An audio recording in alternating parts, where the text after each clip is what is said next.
Mayong buntag mga kaugmad. Pagkauman sa Bagyong Tino, among gisubay ang among kabasakan.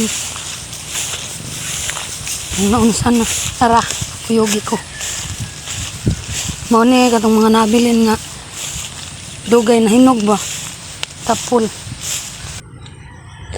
Grabe mga kaugmad pagkauman sa Bagyong Tino.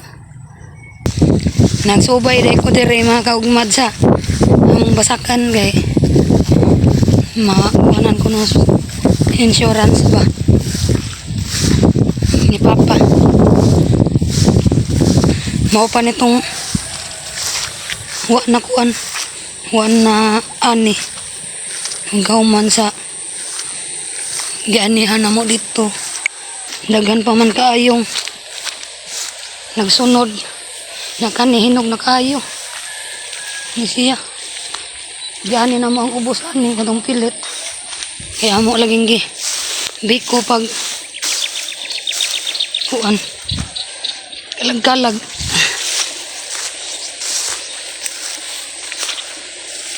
Ilahan ani naman ni. Yahay kayo. Ang amo adire. Luoy.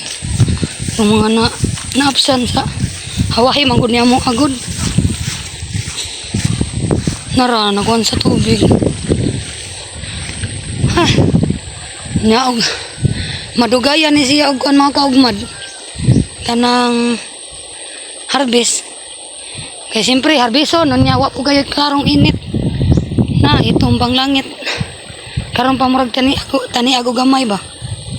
Nya kinang nanarbison ni mabuwad jud po ni siya dayon. Hindi manurok. Ingani kahasol ang mag-uma. Dagan kayong mga kakulian ba nga ng bagyo, may ngana. Luoy kayong mag-uuma.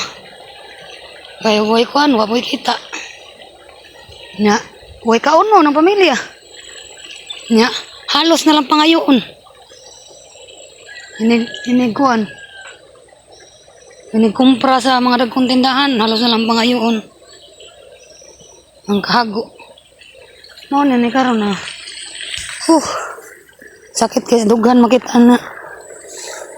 Maing ani ang mga tanom. Kato ani hunon pa pud siya. Nagtagi-tagi lagi niya lahi po ni siya. Kung maorat ko mga kaugma, daghang salamat sa pagtanaw. Kung sa sunod nga video, please subscribe. Love you guys. Amping.